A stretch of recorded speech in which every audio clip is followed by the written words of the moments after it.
ब्रह्म सूत्र के तृतीय अध्याय के तृतीय पाद के नवम अधिकरण का हम लोग विचार कर रहे हैं। इस अधिकरण के विषय संशय तथा पूर्व पक्षात्मक अंशत्रय को भगवान भाष्यकार ने भाष्य में बताया और संगति तथा फलरूप जो अंशद्वय हैं इस अधिकरण के टीकाकार ने बताए। सिद्धांत भगवान वेद व्यास जी ने सूत्र से बताया। कार्याख्यानात् अपूर्वम, इस अधिकरण का विषय तो है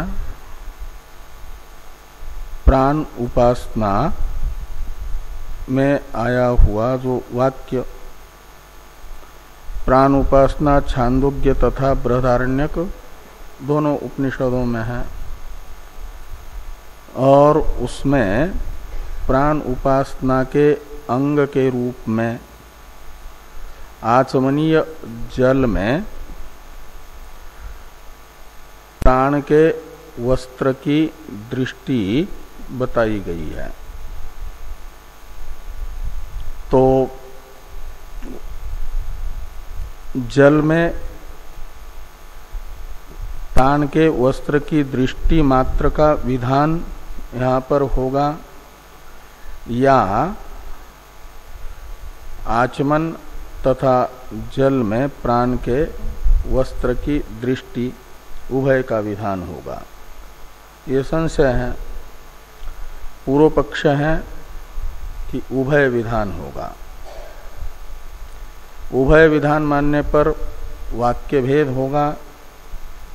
इस अरुचि के कारण यदि उभय का विधान न मान करके अन्यतर का विधान मानना है तो पूर्व पक्षी का कथन है अन्यतर विधान में भी आचमन का मात्र विधान होगा, न कि वास दृष्टि का। इस प्रकार का पूर्व पक्ष प्राप्त होने पर भगवान वेद व्यास जी ने कार्याख्यानात् अपूर्वम यह सूत्र बना करके इस अधिकरण के सिद्धांत को बताया। पूर्व पक्ष का व्यावर्तन पूर्वक सिद्धांत को बताने वाला यह सूत्र है। भगवान वेद व्यास जी कह रहे हैं कि यहाँ उभय विधान या आचमन का विधान संभव नहीं है। आचमनम अत्र न विधीयते। पूर्व पक्षी ने कहा था कि अत्र आचमनम विधीयते। सिद्धांती पूर्व पक्ष की प्रतिज्ञा के साथ अध्यार करके न का प्रयोग करेंगे तो ये होगा कि आप वास इत्यादि वाक्य में आचमन का विधान नहीं किया जा रहा है। कहा क्यों? तो कार्याख्यानात्, तो इसका अर्थ है कि स्मृति के द्वारा प्रायत्यार्थ यानी शुद्धि के उद्देश्य से आचमन कर्तव्यत्वेन रूपेण प्राप्त है, उसका अनुवाद होने से। ये जो अशिष्यन आचामेत इत्यादि वाक्य है वह आचमन का विधान नहीं कर रहा है अपितु अनुवाद मात्र कर रहा है, क्योंकि वह शुद्धि के लिए स्मृत्यंतर से प्राप्त है और प्राप्त अर्थ का विधान नहीं होता। प्राप्तम अर्थम अनुद्य अप्राप्तम विधीयते, इस न्याय के आधार पर ये कहा जा रहा है कि आचमन प्राप्त होने के कारण प्राप्त आचमन का अनुवाद करके श्रुति जो प्रमाणांतर से अपूर्व है यानी अप्राप्त है, वो है आचमन वास दृष्टि। आचमनीय जल में प्राण के वस्त्रत्व की दृष्टि, अनग्नता का चिंतन, वह है अपूर्व, प्रमाणांतर से अप्राप्त। उसी का मात्र विधान यहाँ पर हो रहा है। ये कार्याख्यानात् अपूर्वम, इस सूत्र का अर्थ भगवान भाष्यकार भाष्य में इसी प्रकार का बताए हुए हैं। ननु इत्यादि भाष्य वाक्य से जो पूर्व में भगवान भाष्यकार ने इस सूत्र का अर्थ बताया है, उस पर आक्षेप किया जा रहा है। तो ननु इत्यादि जो आक्षेप ग्रंथ है, इसकी अवतरण टीका को देखिए। स्मार्तम आचमनम श्रुत्या न अनुद्यते किंतु अनया श्रुत्या विहितम स्मृत्या अनुद्यते इति शंकते ननु इति। तो कहते हैं कि स्मृति से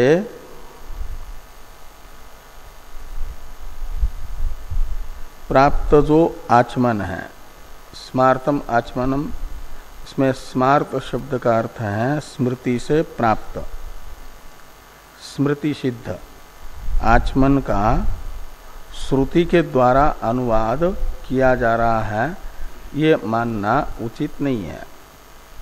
श्रुत्या न अनुद्यते, तो फिर क्या होता है? तो कहते उल्टा माना जाए।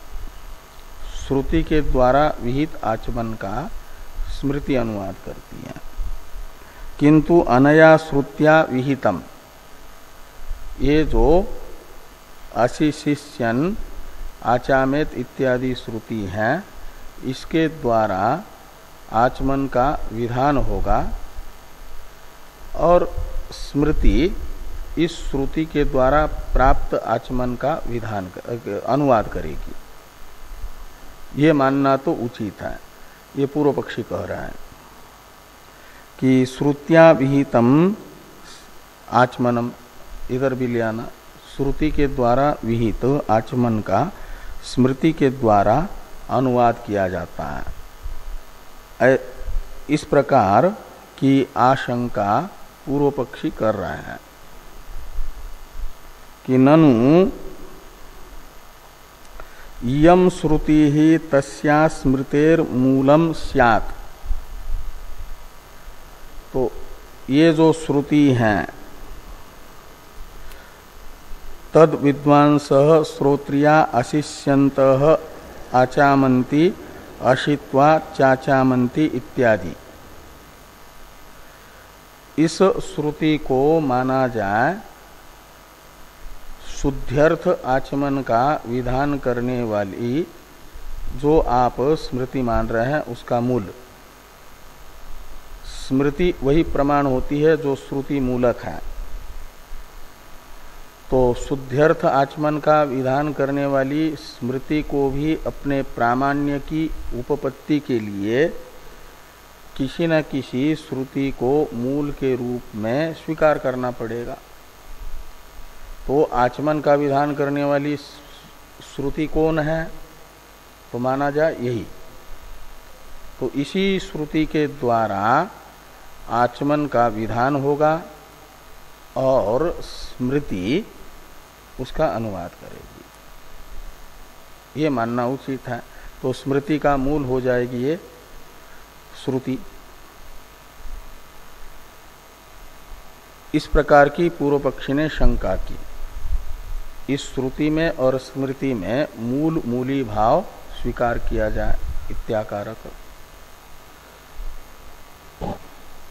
इस प्रकार की शंका का निराकरण किया जा रहा है सिद्धांति के द्वारा, न इति उच्यते इत्यादि वाक्य से। इसका अवतरण है टीका में, श्रुति स्मृत्योः रनयोर न मूल मूली भावो भिन्न विषयत्वात् इति परिहरति नेति। तो श्रुति और स्मृति जो बताई जा रही है यहाँ पर, इन दोनों में मूल मूली भाव संभव नहीं होगा। सिद्धांती कह रहे हैं क्यों संभव नहीं होगा? कहते हैं भिन्न विषय होने से। तो भिन्न विषयक श्रुति और स्मृति में मूल मूली भाव नहीं होता। समान विषयक श्रुति और स्मृति में मूल मूली भाव हुआ करता है। ये दोनों श्रुतियां समान विषयक न होने से इनमें मूल मूली भाव स्वीकार नहीं किया जा सकता। ये सिद्धांति का कथन है। तो इस अभिप्राय से लिखा कि श्रुति स्मृत्यो रनयोर न मूल मूली भावो भिन्न विषयत्वात् इति परिहरति। इस अभिप्राय से परिहार किया जा रहा है नेति, यानी न इत्यादि वाक्य से, कि न इति उच्यते, यानी इस तद विद्वांस श्रोत्रिया अशिष्यन्तः आचामन्ति इत्यादि श्रुति को आचमन विधायक स्मृति का मूल नहीं माना जा सकता। ये न का अर्थ है। कहा क्यों? तो हेतु बताते हैं विषय नानात्वात्। नानात्व का अर्थ है भिन्नत्व। तो विषय भिन्नत्वात्, श्रुति का विषय और स्मृति का विषय भिन्न भिन्न होने से इन दोनों में मूल मूली भाव संबंध नहीं बनेगा। समान विषयक श्रुति स्मृति में मूल मूली भाव होता है। विषम विषयक श्रुति स्मृति को एक दूसरे का मूल मूली नहीं कहा जा सकता।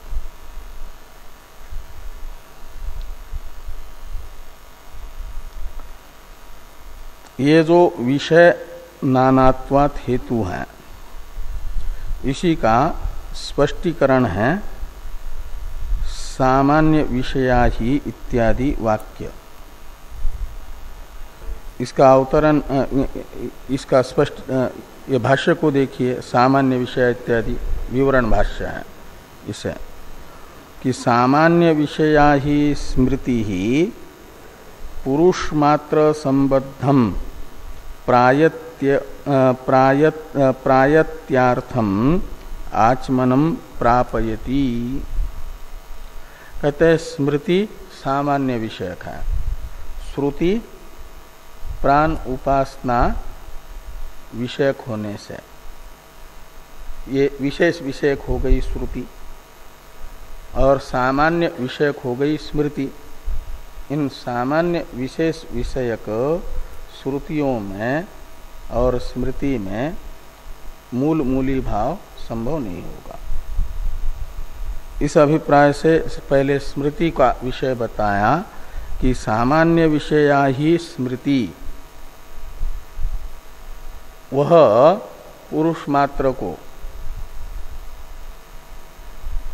शुद्धि के उद्देश्य से आचमन का विधान कर रही है, इसलिए उसका अधिकारी पुरुष मात्र है। तो ये कह रहे हैं कि पुरुष मात्र संबद्धम प्रायत्यार्थम आचमनम प्रापयति। सामान्य विषय विषयक स्मृति वेदाधिकारी पुरुष मात्र संबंधिनी जो आचमन है, संबंधी आचमन शुद्धि के लिए, उसकी प्रापक है, ज्ञापक है। और श्रुति तो प्राण उपासक विषयक वास दृष्टि का ज्ञापन कर रही है। तो कहते हैं श्रुतिस्तु प्राण विद्या प्रकरण पठिता तद विषयम एव आचमनम विदधति विदध्यात्। तो श्रुति तो प्राण उपासना के प्रकरण में पठित होने के कारण तस्मात् क्या नाम तद विद्वांस श्रोत्रिया आशिष्यंत आचामंती इत्यादि श्रुति प्राण उपासना के प्रकरणस्थ होने से प्रकृत है प्राण उपासना, और उस प्राण उपासना तद विषयम एव का अर्थ होगा प्राण उपासना संबंधी। तो प्राण उपासना संबंधी आचमन का यदि श्रुति को विधायक मानना है तो भले ही प्राण उपासना संबंधी आचमन का वह विधान कर ले, उसका अधिकारी प्राण उपासक होगा। प्राण उपासना संबंधी आचमन जो विधेय होगा श्रुति में, तो श्रुति का विषय तो है, यदि विधायक मान लेते हैं, आचमन का भी विधान मान लेते हैं पूर्व पक्ष के आग्रह को स्वीकार करके, तो सिद्धांती कह रहे हैं कि प्राण उपासना के प्रकरण में पठित तो श्रुति के द्वारा विहित जो आचमन है वह आचमन विशेष होगा, प्राण उपासना संबंधी आचमन होगा। और स्मृति के द्वारा जो आचमन बताया जा रहा है वह कर्म मात्र संबंधी आचमन है। सभी वैदिक कर्म संबंधी आचमन का विधान स्मृति करेगी, और ये मात्र प्राण उपासना संबंधी आचमन का विधान श्रुति करेगी। तो विषय अलग अलग हो गया। एक प्राण उपासना संबंधी मात्र जो आचमन विशेष है तद विषयक श्रुति हो गई, और कर्म मात्र संबंधी आचमन विषयक स्मृति हो गई। तो ये भिन्न भिन्न विषय हो गया। तो भिन्न भिन्न विषयक श्रुति स्मृति में मूली भाव संभव नहीं होगा। आचमन का विधायक श्रुति को मान भी ले तब भी इन दोनों में मूली भाव संभव नहीं है, ये बताया कि श्रुतिस्तु प्राण विद्या प्रकरण पठिता तद विषयम एव आचमनम विदधति विदध्यात्। विदधति ये श्रुति का विशेषण है। दो विशेषण है श्रुति के, एक तो तद विषयम एव आचमनम विदधति एक विशेषण, और दूसरा प्राण विद्या प्रकरण पठिता। और तद विषयम एव आचमनम में तत् शब्द का अर्थ है प्राण उपासना, तो तद विषयम का अर्थ होगा प्राण उपासना संबंधी आचमन का, भले ही प्राण उपासना के प्रकरण में पठित श्रुति को विधायक मान लिया जाए, लेकिन स्मृति तो कर्म मात्र संबंधी आचमन का विधायक होने से समान विषय दोनों का नहीं हुआ। सामान्य आचमन स्मृति का विधेय हुआ, आचमन विशेष श्रुति का विधेय हुआ। इसलिए भिन्न विषय होने से मूली भाव जो तुम कह रहे हो वो संभव नहीं है, ये यहाँ पर कहा गया।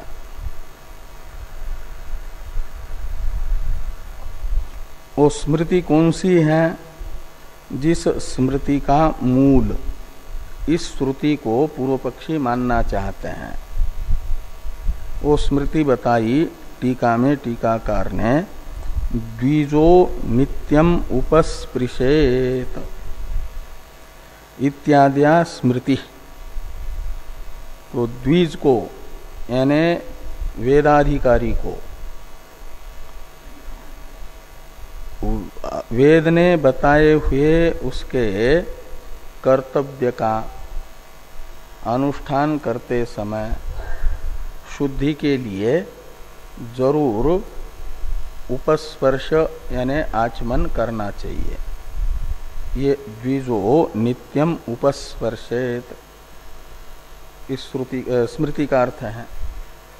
वेदाधिकारी वेद के द्वारा बताए गए अपने कर्तव्य का आरंभ करते समय और उपसंहार करते समय हमेशा आचमन करें, उपस्पर्श करें। ये स्मृति है आचमन सामान्य का विधान करने वाली। और इस स्मृति का मूल पूर्व पक्षी मानना चाह रहे हैं इस श्रुति को, लेकिन सिद्धांतियों ने कहा कि उस स्मृति का विषय और श्रुति का विषय समान न होने के कारण उनमें मूल मूली भाव नहीं हो सकता।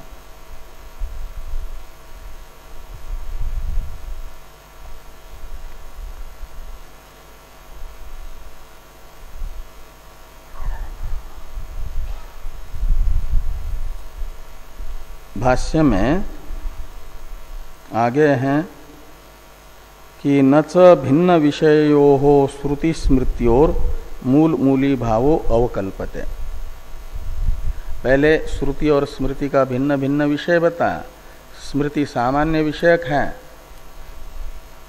वेदाधिकारी पुरुष मात्र अधिकारिक है, और श्रुति प्राण उपासक अधिकारिक है।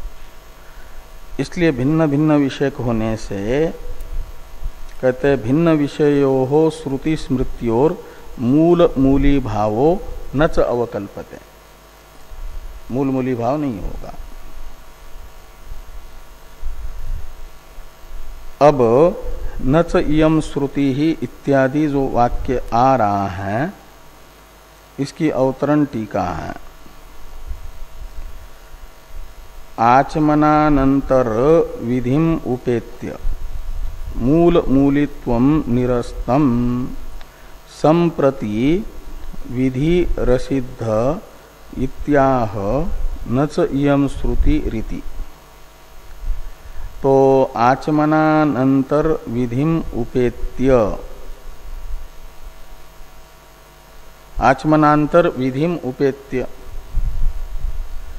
श्रुति में ये जो श्रुति है तद विद्वांस श्रोत्रिया आशिष्यंत आचामंती इत्यादि, इसमें स्मृति से विहित आचमन से भिन्न आचमन का विधान स्वीकार करके सिद्धांति ने ये बताया कि श्रुति को आचमनांतर का विधायक मानने पर भी श्रुति और स्मृति में मूल मूली भाव नहीं होगा।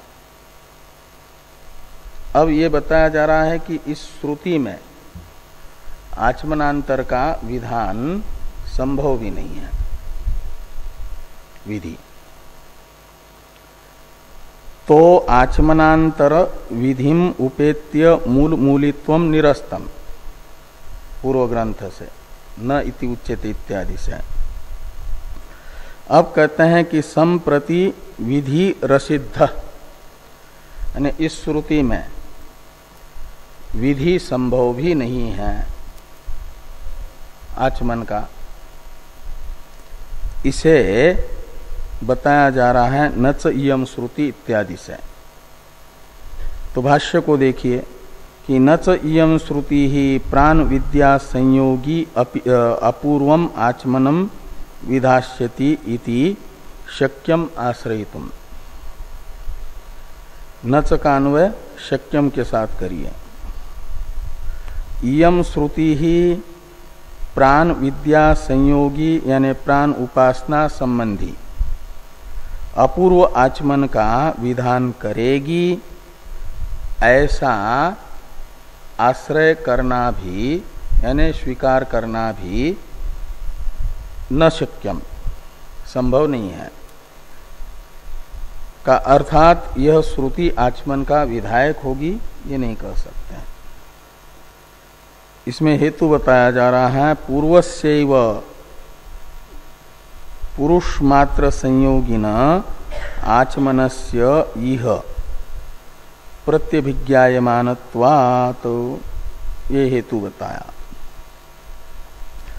जो पूर्व आचमन है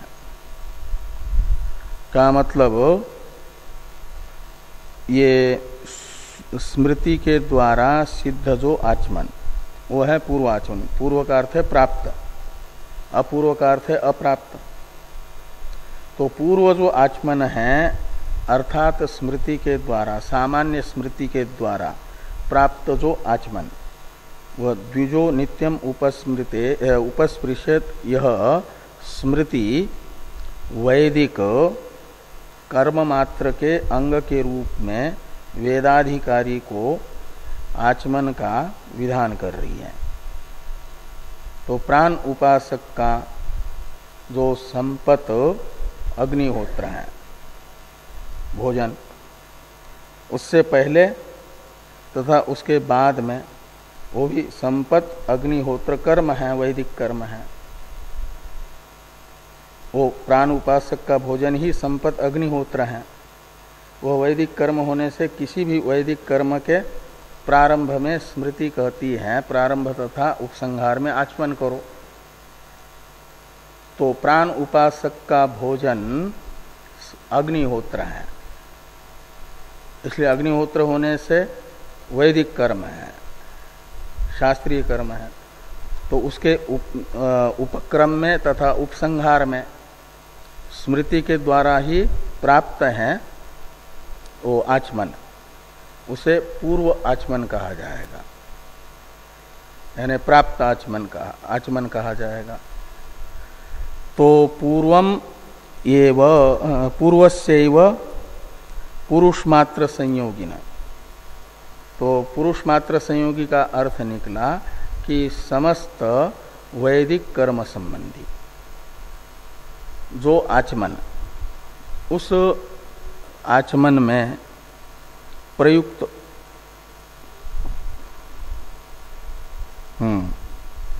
तो पूर्वस्यैव पुरुषमात्र संयोगिन आचमनस्य इह प्रत्यभिज्ञायमानत्वात्, वही आचमन यहाँ पर भी प्राप्त हो रहा है, क्योंकि प्राण उपासक का भोजन भी वह अग्निहोत्र के तरह अग्निहोत्र है। हाँ, तो प्राप्त होने के कारण उसी आचमन की यहाँ पर प्रतिविज्ञा होने के कारण अलग से इसका विधान नहीं होगा, अपूर्व विधान।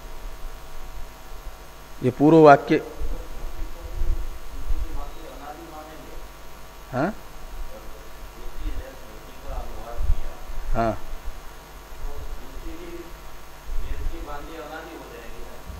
तो अनादि, तो वो तो संसार भी अनादि है। हाँ, तो संसार भी तो अनादि है, प्रवाह रूप से जो है संसार अनादि है। हर एक ये नहीं कहा जा सकता कि यहीं से सृष्टि प्रारंभ हुई, उसके पहले सृष्टि नहीं थी। तो संसार भी जैसे अनादि है प्रवाह रूप से, ऐसे स्मृति भी प्रत्येक कल्प में होती है श्रुति मूलक। तो ये द्विजो नित्यम उपस्पृशेत, यह स्मृति भी रहेगी।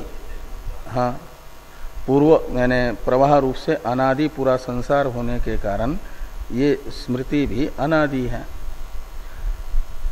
इतना मात्र अंतर है वेद में और स्मृति में कि इनमें शब्द में अर्थ में अंतर नहीं पड़ेगा, लेकिन शब्द आगे पीछे हो सकते हैं।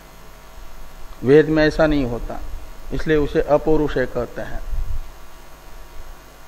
हाँ, और अनुपूर्वी बदलेगी, अर्थ वही रहेगा। कर्मांग सामान्य के रूप में, सामान्य कर्म के अंग के रूप में वैदिक कर्माधिकारी के लिए आचमन शुद्धि के लिए विधान करने वाला स्मृति वाक्य प्रत्येक कल्प में रहेगा। शब्द वर्णांतर हो सकता है, उसमें व्यत्यय हो सकता है, आगे पीछे हो सकते हैं वर्ण। हाँ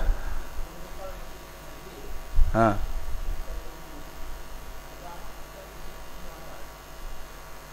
नहीं, इसी कल्प के भी स्मृति का अनुवाद श्रुति कर सकती हैं, इसलिए कि वो स्मृति भी अनुमित वेद मूलक है।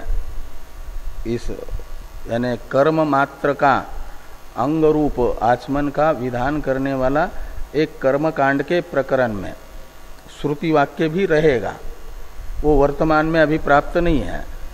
हाँ, और इसलिए वो श्रुति मूलक ही है, लेकिन उसकी मूलभूता श्रुति यही होगी ये नहीं कहा जा रहा, ये भिन्न प्रकरणस्थ होने के कारण।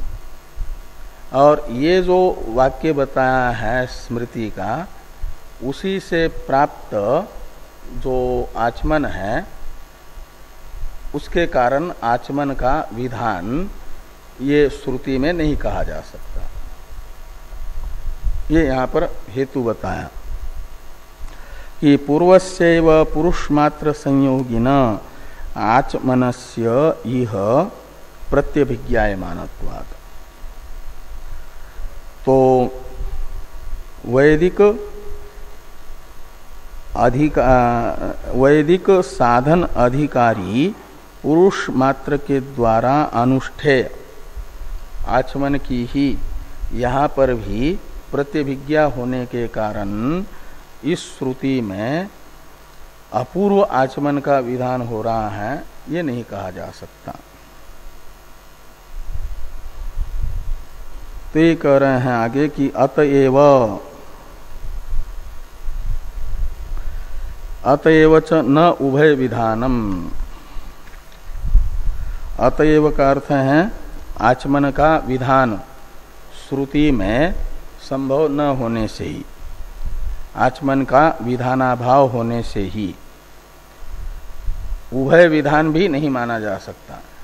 आचमन भी विधेय नहीं हुआ और आचमन तथा प्राण के वस्त्र दृष्टि उभय को भी विधेय नहीं माना जा सकता। तो एक ही विधेय रहेगा फिर परिशेषात, वो रहेगा प्राण के वस्त्र की दृष्टि। तो अतएव च न उभय विधानम, इसमें अतएव का अर्थ करते हैं टीकाकार अतएव इति आचमन विध्य भावात एव इत्यर्थ। आचमन विषयक विधि का अभाव होने से ही उभय का विधान भी श्रुति में नहीं माना जा सकता। तो ये जो दो विकल्प थे पूर्व पक्ष में, उभय विधान और अन्यतर विधान मानेंगे तो आचमन का विधान, तो आचमन का विधान निषेध होने से ही उभय विधान का भी निषेध हुआ। उभय विधान क्यों नहीं होगा, इस प्रश्न का उत्तर देने के लिए लिखते हैं कि उभय विधाने च वाक्यम भिद्येत, वाक्य भेद नामक दोष आएगा। ये स्वयं भी पूर्व पक्षी कह चुके हैं कि वाक्य भेद प्राप्त होता है उभय विधान मानने पर, इस अरुचि के कारण आचमन मात्र का ही विधान मान लो। तो इस प्रकार ये पूर्व पक्ष का निराकरण कार्याख्यानात् इस पद के द्वारा करके, फिर पूर्व पक्षी सिद्धांति को पूछेंगे कि यदि उभय विधान भी नहीं, आचमन विधान भी नहीं, तो किसका विधान है फिर?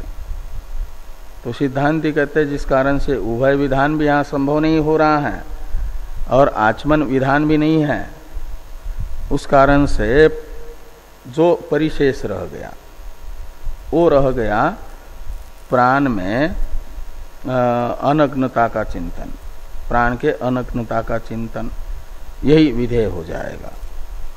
ये अपूर्वम इसकी व्याख्या करते हुए कहा जा रहा है। तस्मात् इत्यादि का अवतरण है टीका में। अपसु प्राण वासस्त्व ध्यानाख्य संकल्प प्राण विद्यांगत्वेन विधीयते इत्याह तस्मादिति। तो आचमन में प्रयुक्त जो जल, उसमें प्राण के वासत्व का यानी वस्त्रत्व का ध्यान नामक जो संकल्प है यानी अंग चिंतन है, वही प्राण उपासना के अंग के रूप में इस श्रुति के द्वारा बताया जा रहा है। इस अभिप्राय से ये वाक्य लिखते हैं कि तस्मात् प्राप्तम एव अशीषी सताम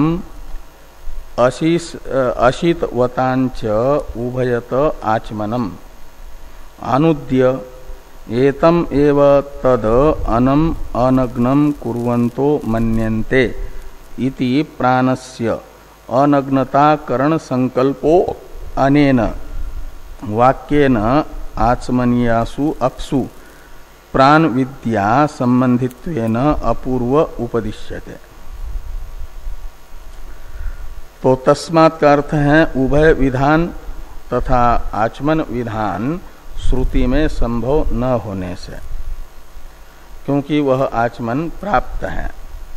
इसलिए माना जाएगा कि अशिषी सताम और आशितवताम उभयतः प्राप्तम एव आचमनम अनुद्य, ऐसा अन्वय करिए कि भोजन प्रारंभ करने वाले तथा भोजन कर चुके जो उपासक है प्राण उपासक, उन्हें सामान्य स्मृति के द्वारा प्राप्त जो आचमन है, उस आचमन में प्रयुक्त जो जल है, उस जल में प्राण उपासना के अंग के रूप में अपूर्व प्राण के अनग्नता का चिंतन रूप संकल्प का ध्यान का मात्र विधान यहाँ पर होगा। वो एतम एव तद अनम अनग्नम कुर्वन्तो मन्यन्ते, इस श्रुति के द्वारा केवल प्राण के अनग्नता करण का संकल्प मात्र विहित है, उसी का विधान हो रहा है। न च अयम अनग्नतावाद आचमन स्तुत्यर्थ इति न्यायम।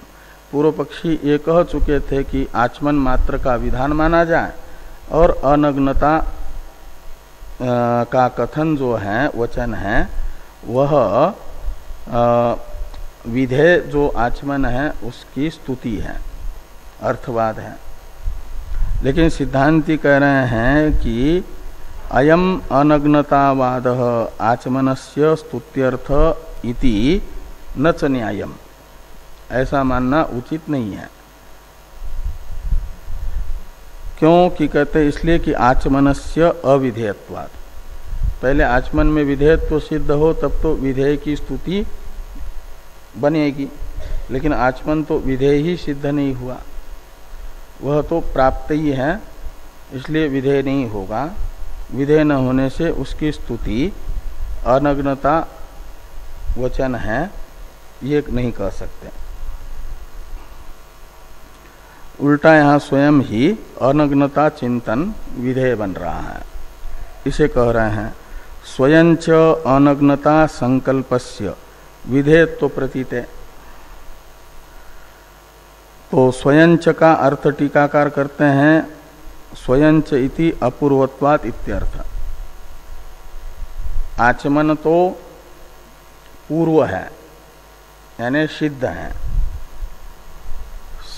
स्मृति से, और अनग्नता चिंतन यह अपूर्व है, किसी प्रमाणांतर से अप्राप्त है, वह विधेय बनेगा अपूर्व होने से। तो स्वयं च का अर्थ निकला अपूर्वत्वात् अनग्नता संकल्पस्य विधेयत्व प्रतीत है। यहाँ अनग्नता का चिंतन ही विधेय के रूप में प्रतीत हो रहा है।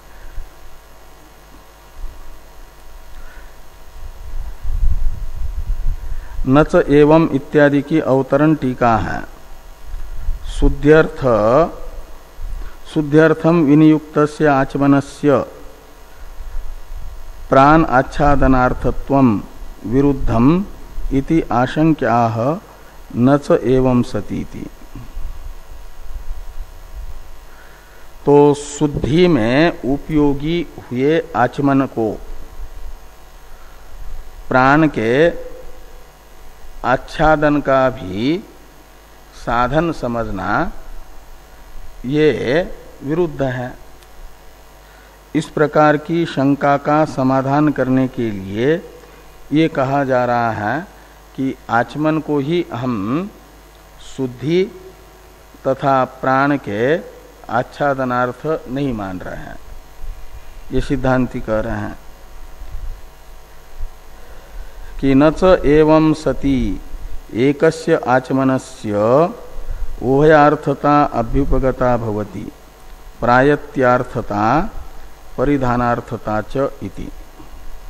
तो एवं सति का मतलब जैसा सिद्धांतियों ने माना अनग्नता का चिंतन ये विधेय है और आचमन यहाँ पर विधेय नहीं है, ऐसा मानने पर एवं सति का अर्थ है एकस्य आचमनस्य उभयार्थता अभ्युपगता न च भवति, ऐसा अन्वय करिए। तो एक आचमन में उभय अर्थता यानी उभय साधनत्व स्वीकार नहीं किया जाता। एक ही आचमन को दोनों का साधन माना जा रहा है, यह प्राप्त नहीं होता। उभयार्थता यानी उभयार्थ कौन है? तो एक तो प्रायत्यार्थता, प्रायत्य यानी शुद्धि, तो शुद्धि का साधनत्व प्रायत्यार्थता का अर्थ है, और परिधानार्थता का अर्थ है अनग्नता और का साधन, वस्त्रत्व का साधन। ऐसे उभय का साधन एक ही आचमन होगा इति न च अभ्युपगतम भवति, ऐसा लगाना, न च अभ्युपगता भवति, उभयार्थता स्वीकार नहीं की जा रही है। क्यों कहते? इसलिए कि क्रियांतरत्व अभ्युपगमात्, ये शुद्ध्यर्थ तो माना गया आचमन और अनग्नता करण को एक अलग क्रिया मानी गई। वो अलग क्रिया है, वो मानसिक क्रिया है ना, इसलिए कहते हैं कि क्रियांतरत्व अभ्युपगमात्। इसी का स्पष्टीकरण है क्रियांतरत्व अभ्युपगमात् का कि क्रियांतरम एव ही आचमनम नाम प्रायत्यार्थम पुरुषस्य अभ्युपगम्यते तदियासु तु अपसु वासस संकल्पनम नाम क्रियांतरम एव परिधानार्थम प्राणस्य अभ्युपगम्यते इति अनवद्यम। अवद्यम का तो अर्थ होता है दोष, अनवद्यम का अर्थ होता है निर्दोष। तो कहते हैं शुद्धि के लिए विहित जो आचमन है वह एक अलग क्रिया है, और ये जो प्राण के वस्त्र के लिए परिधान कहा जाता है वस्त्र को, तो परिधानार्थम, तो परिधान के लिए स्वीकृत जो वास का संकल्प है, यानी आचमन में प्रयुक्त जल में प्राण के वस्त्रत्व का चिंतन है। वासस संकल्प का अर्थ है आचमन में प्रयुक्त जल में प्राण के वस्त्रत्व का चिंतन। ये जो चिंतन है एक अलग मानसिक क्रिया है, आचमन क्रिया से अलग है, और वह है, उसका फल है वो परिधान। उससे प्राण जो है अनग्न हो जाता है ऐसा चिंतन करने से। तो वह वासस संकल्पनम नाम क्रियांतरम एव, वो आचमन क्रिया से अलग क्रिया है, वो परिधानार्थ है, यानी प्राण के अनग्नता के लिए है। इसलिए कहते हैं परिधानार्थम प्राणस्य अभ्युपगम्यते इति अनवद्यम, ये निर्दोष है। इसलिए एक आचमन क्रिया में उभयार्थता की प्राप्ति नहीं है, ये अलग अलग दो क्रिया हैं। प्राण के अनग्नता के लिए अनग्नता का चिंतन रूप मानसिक क्रिया अलग है, और शुद्धि के लिए आचमन क्रिया अलग है। थोड़ी टीका है, आचमनस्य आच्छादनार्थत्वम असिद्धम इत्यर्थ। आचमन को प्राण के अनग्नता का साधन नहीं माना गया।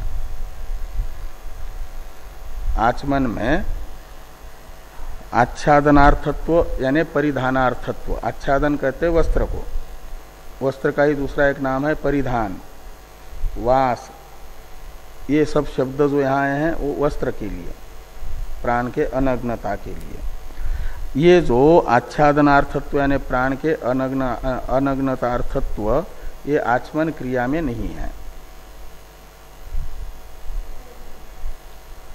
उसमें तो केवल शुद्ध्यर्थ है, इसलिए उभयार्थता आचमन में नहीं मानी गई। अब भाष्य में जो वाक्य आ रहा है अपिच इत्यादि, इसकी अवतरण टीका है किंच यथा पूर्ववाक्ये प्राणस्य अन्न ध्यानम अंगम विहितम तथा अत्र अप्सु वासो ध्यानम विधीयते इति विधीयते, यहाँ पूर्ण विराम होना चाहिए विधीयते के पास, यहाँ स्वल्प विराम। तो ये कह रहे हैं कि जैसे प्राण के दो प्रश्न हैं वागादि के प्रति, किम में अन्नम किम वासः, मेरा अन्न क्या है, वस्त्र कौन है। वागादियों ने कहा कि प्राणी मात्र के द्वारा भक्ष्यमान जो अन्न है वह आपका ही अन्न है। तो वहां पर समस्त जो अन्न है प्राणी मात्र के द्वारा भक्ष्यमान, उस अन्न का भक्षण विहित नहीं है। अन्न मात्र का कुत्ता आदि प्राणियों के द्वारा खाए जाने वाले अन्न का भक्षण प्राण उपासक करें, ऐसा भक्षण का विधान नहीं है, अपितु ध्यान का विधान है। प्राण उपासना के अंग के रूप में कि उपास्य जो प्राण है उसका प्राणी मात्र के द्वारा भुज्यमान अन्न है। प्राण के समस्त प्राणियों के अन्न में प्राण के अन्नत्व का ध्यान, ये पूर्व वाक्य में विहित है। और दूसरा वाक्य है आपह आपो वासः। इस वाक्य में यदि ये मानेंगे पूर्व पक्षी के आग्रह के अनुसार कि आचमन विधेय है, तो आज पूर्व वाक्य में तो हुआ विधेय ध्यान, समस्त अन्न प्राण का अन्न है इत्याकारक ध्यान, ये विधेय हुआ। और इस वाक्य में भी केवल आचमन में प्रयुक्त जल में प्राण के वस्त्रत्व का ध्यान ही विधेय मानते हैं, तब तो समानार्थक दोनों वाक्य होते हैं, दोनों में समानता आ जाती है। और ये न मान करके प्राण के वस्त्रत्व का चिंतन मात्र आचमनीय जल में दूसरे वाक्य में हो रहा है, ध्यान का ही विधान, ऐसा मानने से एक वाक्यता हो जाती है, और नहीं तो विषमता आ जाती है दोनों वाक्यों में। पूर्व पक्ष के अनुसार आचमन का विधान मानेंगे आपो वासः इस वाक्य में, तो ये हो जाएगी क्रिया। आचमन तो ध्यान नहीं है, क्रिया है, उसका विधायक उत्तर वाक्य होगा, पूर्व वाक्य ध्यान का विधायक होगा मानसिक क्रिया का, और उत्तर वाक्य बाह्य क्रिया का विधायक होगा। तो ये वैषम्य प्राप्त होगा, विरोध होगा। इस विरोध को टालने के लिए भी माना जाए कि जैसे पूर्व वाक्य में ध्यान का ही विधान है, ऐसे आपो वासः इस वाक्य में भी आचमनीय जल में प्राण के वस्त्रत्व का ध्यान मात्र विधेय है। ये सिद्धांती कह रहे हैं। इस अभिप्राय से अवतरण लिखा कि किंच यथा पूर्ववाक्य से लेना सर्वम प्राणस्य अन्नस्य अन्नम, ये जो वाक्य है उस वाक्य में प्राणस्य अन्न ध्यानम अंगम विहितम, प्राण उपासना के अंग के रूप में सर्व अन्न प्राण का अन्न है इत्याकारक ध्यान का विधान हुआ है। तथा अत्र यानी आपो वास, इस वाक्य में अपसु वासो ध्यानम विधीयते, आचमन में प्रयुक्त जल में प्राण के वस्त्रत्व का ध्यान का विधान किया जा रहा है। ऐसा मानते हैं तो दोनों में समानता होती है। और अन्यथा का अर्थ है यहाँ आपोवास में आचमन क्रिया का विधान मानेंगे यदि, तो अन्यथा आचमन विधौ का अर्थ है आचमन का विधान मानने पर पूर्वत्र ध्यान विधि ही उत्तरत्र क्रिया विधि इति अर्धवैशसम स्यात्। तो पूर्व वाक्य में ध्यान का विधान है, उत्तर वाक्य में क्रिया का विधान है, ये मानना अर्धवैशस प्राप्त होगा, यानी अर्धवध प्राप्त होगा, अर्धनाश प्राप्त होगा। यानी एक वाक्य में ध्यान विधेय के रूप में स्वीकार कर लिया, दूसरे वाक्य में विधेय के रूप में ध्यान को छोड़ दिया, क्रिया को विधेय के रूप में स्वीकार कर लिया। ये अर्धवैशस की प्राप्ति उचित नहीं है। इसे अपिच इत्यादि वाक्य से भगवान भाष्यकार बताने जा रहे हैं। ये हैं अपिच, इस वाक्य से लेकर के अंतिम वाक्य जो आ रहा है नहीं अर्धवैशसम संभवती, यहाँ तक ये के ग्रंथ का अवतरण है टीका में। जिसका अवतरण लिखा है उस भाष्य की चर्चा हम लोग कल करेंगे।